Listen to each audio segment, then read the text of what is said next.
ధన్యవాదాలు అధ్యక్ష.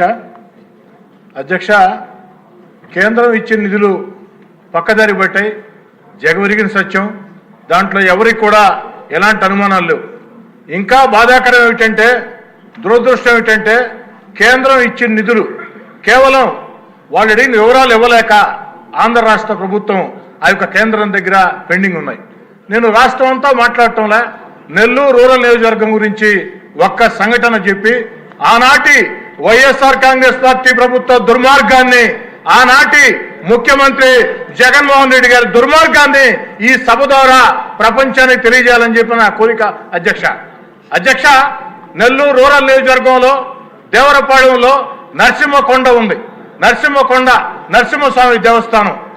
కలియుగ వెంకటేశ్వర స్వామి వైకుంఠం నుంచి తిరుమల వచ్చేటప్పుడు ఏదైతే భూలోకంకి వచ్చినప్పుడు తొలి అడుగు నరసింహకొండలో వేస్తే రెండో అడుగు కడప దేవుడి గడపలో వేసి తిరుమల వెళ్ళాడు.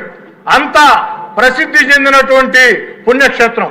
ఆ పుణ్యక్షేత్ర అభివృద్ధికి ఆనాటి ముఖ్యమంత్రి గారు చుట్టూ తిరిగి అభివృద్ధికి నిధులు ఇవ్వకున్నా నేను నాకున్న వ్యక్తిగత సంబంధాలతో ఆనాటి భారత ఉపరాష్ట్రపతి, ఈనాటి మాజీ ఉపరాష్ట్రపతి వెంకయ్యనాయుడు గారి సహకారంతో వెంకయ్యనాయుడు గారు తన పదవిని ఏదైతే పూర్తయ్యే కాలంలో ఆఖరి లేఖ కేంద్రానికి రాశాడు. ఇది నెల్లూరు జిల్లాలో ఉంది. నెల్లూరు రూరల్ ఎమ్మెల్యే చెప్పేది వాస్తవం. కేంద్ర ప్రభుత్వం నిధులు ఇవ్వాలంటే వెంకయ్యనాయుడు గారి మీద గౌరవంతో ఆనాడు టూరిజం శాఖ మంత్రి కిషన్ రెడ్డి గారు ఏదైతే 50 కోట్ల రూపాయల నిధులు కేంద్రం నేరుగా విడుదల చేసింది. ఇందుకు ఈనాటి మంత్రి సత్యకుమార్ గారే ఒక సాక్ష్యం. అయితే బాధాకరం అధ్యక్ష, ఆ నిధులు విడుదల చేసిన తర్వాత 15 రోజులకి వైఎస్ఆర్ కాంగ్రెస్ పార్టీకి నేను దూరం కావాల్సి వచ్చింది. కానీ వైఎస్ఆర్ కాంగ్రెస్ పార్టీ దూరం జరిగినా ఖచ్చితంగా నరసింహస్వామికి న్యాయం చేస్తారు. దేవుడి మీద నమ్మకం ఉండేవాళ్ళు ఈ పని ఎవరో కూడా ఆపరం భావించా. కానీ ఆనాటి ముఖ్యమంత్రికి ప్రజల మీద నమ్మకం లేదు, దేవుడి మీద నమ్మకం లేదు. దుర్మార్గంగా దాన్ని ఆపేశారు. అనేక సార్లు ఆనాటి ముఖ్యమంత్రి పేషి అధికారులకి, ఎందుకంటే ఆనాటి ముఖ్యమంత్రి పేషి అధికారులు ఫోన్లు చేస్తే ఫోన్లు ఎత్తుకోరు, ఎమ్మెల్యేలు ఫోన్లు చేస్తే గుడ్ మార్నింగ్ గుడ్ నైట్ మెసేజ్లు పెట్టి ప్రతిరోజు కూడా వెంటబడినా అతిగెత్తి లేదు. ఈ రోజు అది ఏ స్థాయిలో ఉంది, ఎక్కడ ఉంది? ఏదైతే నెల్లూరు రూరల్ నియోజకవర్గంలో ఒక భారతదేశంలోనే విశిష్ట దేవస్థానం దేవరపాలెం నరసింహకొండ దేవస్థానం కేంద్రం ఇచ్చిన 50 కోట్ల రూపాయల డబ్బులకి రాష్ట్రం డిపిఆర్ ఇచ్చిందా లేదా? దానికి కనీసం ఇప్పటి ఆర్థిక శాఖ మంత్రి గారైనా చర్యలు తీసుకొని న్యాయం చేస్తారా లేదా? నా మాటలు ముగించే ముందు ఒక మాట అధ్యక్ష. నెల్లూరు చెరువు ఒడ్డున పవిత్ర స్వర్ణాల చెరువులో అమృత్ పథకం కింద ఆనాటి ముఖ్యమంత్రి చంద్రబాబు నాయుడు గారు 2014-19 ముందు, అదేవిధంగా పొంగూరు నారాయణ గారు ఎంతో చొరవ తీసుకుని నిధులు విడుదల చేశారు. ఎన్టీఆర్ నెక్లెస్ రోడ్ అని చెప్పని. కానీ కొంతమేరకు పనులు పూర్తయిన తర్వాత ప్రభుత్వం మారింది, ఆ పనులు ఆగిపోయినాయి.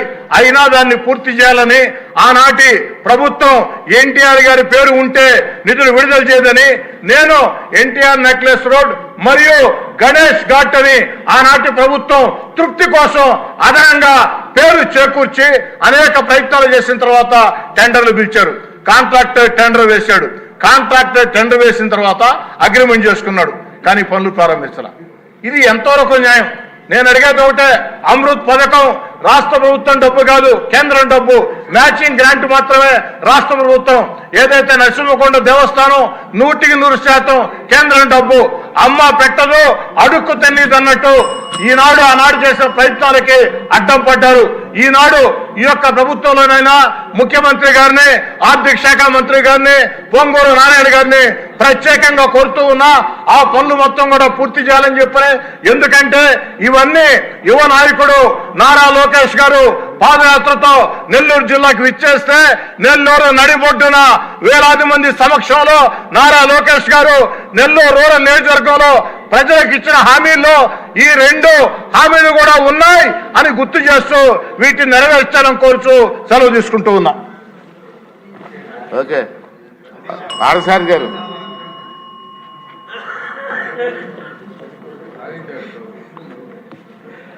అధ్యక్ష, ఈరోజు మిమ్మల్ని అధ్యక్ష అని పిలవడానికి అవకాశం ఇచ్చినటువంటి ఆదోని ప్రజలకు ధన్యవాదాలు తెలుపుతా ఉన్నాను. ఇదే సందర్భంలో ఇది మంచి చర్చ అధ్యక్ష. కేంద్ర ప్రభుత్వం రాష్ట్రానికి గత